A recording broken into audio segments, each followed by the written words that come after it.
Save किया था ना? मैं सिर्फ इसलिए गया था क्योंकि उसने मुझे कॉल किया, that's it. But listen तो. Save it for someone else.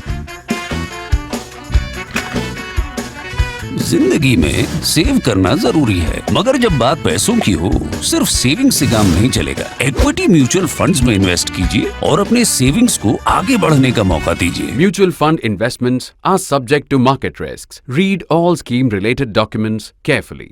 85 years old, Mirel N had escaped the notorious Nazi roundup of Paris Jews in 1942. She survived Parkinson's disease. Finally, in 2018, she died of 11 stab wounds delivered inside her home by a neighbor she thought of as a son. "She's a Jew," one of the two men who killed her allegedly told his friend. "She must have money." 27-year-old Yasin Mehoob and Alex Karimbakis, 21, then set fire to her apartment. "Allahu Akbar, God is great," Mehoob had shouted while stabbing her. Following the brutal Hamas attack on Israel, police forces across Europe have been on high alert.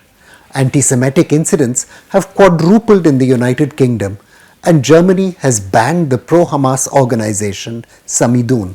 The heightened security isn't driven by baseless panic. Last week, Mohammad Moguchkov, a Chechen-origin asylum seeker already under surveillance by French intelligence for his pro-jihad sympathies and brother to a jailed terrorist, stabbed schoolteacher Dominique Bernard to death in a killing authorities said was linked to Gaza. Another attack, authorities said, was foiled. As the Israel-Hamas war escalates, Europe could turn out to be one of the battlefields on which its impacts are felt.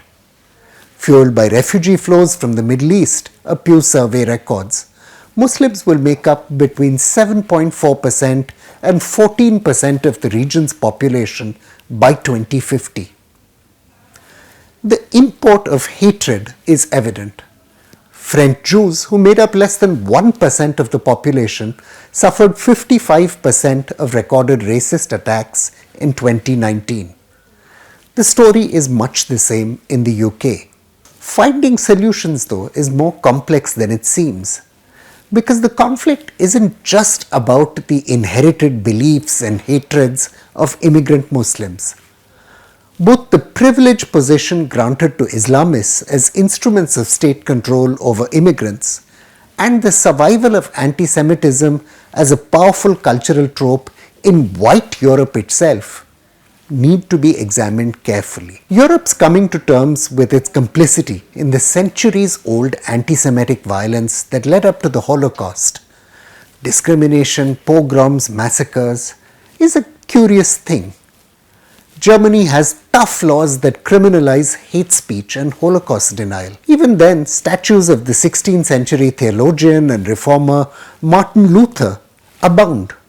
And Martin Luther, among other things, was author of the anti-Semitic diatribe on the Jews and their lies. Luther's vicious words about Jews, which came, historian Alice Eckhart reminds us, in the middle of brutal real-world persecution, place him in the front rows of the ideological precursors of Auschwitz. Anti-Semitism among Muslim immigrants, therefore, exists in a culture in which the hatred of Jews is far from being eliminated. The scholar Suzanne Urban has pointed to a number of studies showing up to a quarter of Germans harbor anti-Semitic attitudes.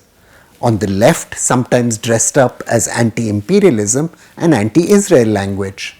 Although the country is rightly proud of an educational system that centers learning about the Holocaust and stigmatizes ethnic violence, a new generation of historical writing casts Germans as the victims, not perpetrators, of the Second World War. France has moved to ban the ultra-traditionalist Catholic organization Civitas, but there's evidence of the proliferation of neo-Nazi groups which have defaced graveyards and places of worship. Left-wing working-class groups too have demonstrated deep hatred of Jews. Yellow Vest protesters against Prime Minister Emmanuel Macron's economic policies turned on the Jewish writer Alain Finkielkraut. "Dirty Jew," they shouted, "go back to Tel Aviv." To understand how this kind of European anti-Semitism has embedded itself among Muslims from the Middle East, understanding what happened in the Second World War is key. A decadent people composed of cripples. Adolf Hitler's poisonous autobiography Mein Kampf made no secret of what he thought of Arabs in general and Egyptians in particular.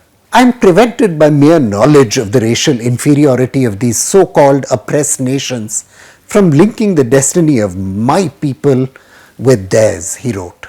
The delicate problem of editing Hitler for an Arab audience, historian Jeffrey Herf writes, was never quite resolved by Nazi propagandists.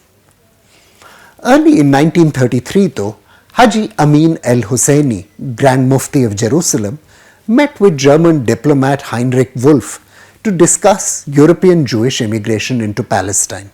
The Grand Mufti, Wolff recorded, said that, and I quote, Muslims inside and outside Palestine welcome the new regime in Germany and hope for the spread of fascist, anti-democratic state leadership to other countries. The new political context led Germany to reinstate Johannes Ruppert, who was removed from the Hitler Youth because his father was half Turkish, a concession to Muslim sentiment. Turkish citizens were granted the same status as members of other European races. Later, the same rights were extended to Persians and Arabs. Fury over European Jewish immigration to Palestine in 1936-1939 had begun to build among the Arabs, and Germany took the opportunity to cash in. The Jews were a common enemy. Arabs and Nazis could thus be friends. Nazi troops also received an enthusiastic welcome from Muslims in Yugoslavia, who saw them as allies in their historic struggle against the Serbs. Historian David Mortadell has recorded. According to Mortadell, Heinrich Himmler, a senior leader of the Nazi party, set up several elite formations of Turkic Muslims who fought with German troops on virtually all fronts against the Soviets. Following the Second World War, the Central Intelligence Agency or CIA collaborated with the Nazi war criminal General Reinhard Gehlen to bring these Muslim allies west, seeing them as reliable anti-communists who could take on the Soviets. Former US President Dwight Eisenhower even met with the Muslim Brotherhood's roving ambassador Saeed Ramadan as part of a delegation of anti-communist clerics from India, Syria, Yemen, Jordan, Turkey and Saudi Arabia. The US Department of State recorded in an internal document that it saw the visit as a chance to assess, and I quote, the impetus and direction that may be given to the Renaissance movement within Islam. Hassan al-Banna, the Brotherhood's founder, had tasked Ramadan with building networks for this Renaissance. He found his first success in Pakistan, which he visited in 1949 and 1951. Prime Minister Liaquat Ali Khan wrote the preface to one of Ramadan's books and gave him a slot on national radio. The Brotherhood ideologue also worked closely with Abul Ala Maududi, the founder of the Jamaat-e-Islami in Pakistan and India. Maududi saw Islam not as what he called, and I quote, a hodgepodge of beliefs, prayers and rituals, but, I quote again, a revolutionary ideology which seeks to alter the social order of the entire world. That's exactly what modern jihadists also believe. Even Sayyid Qutb, whose Islamist manifesto Malim fil Tariq or Milestones fired the minds of 3 generations of jihadists, including Osama bin Laden, was among those given a fellowship to study in the United States.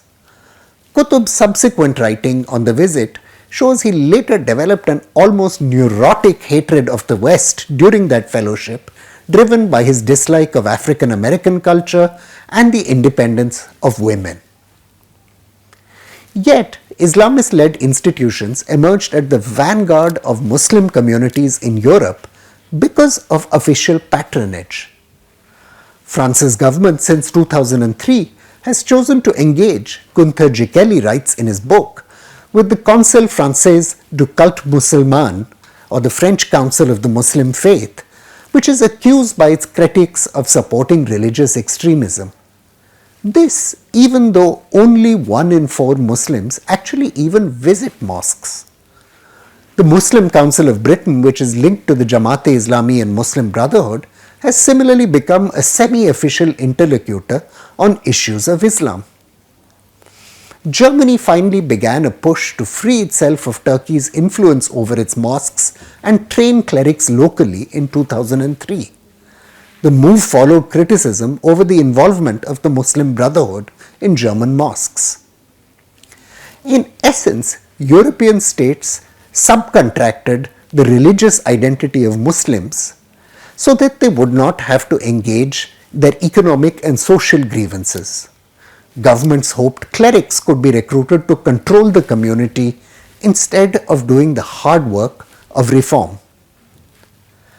Things obviously haven't worked out that way. Engaging clerically entrenched ghettos instead of securing integration. Islamists, capitalizing on European governments' failures to genuinely open their societies to immigrants, have given shape to youth rage. It should be no surprise that prisons filled with immigrant youth drawn to gang culture and drugs are the biggest source of European jihadist radicalization.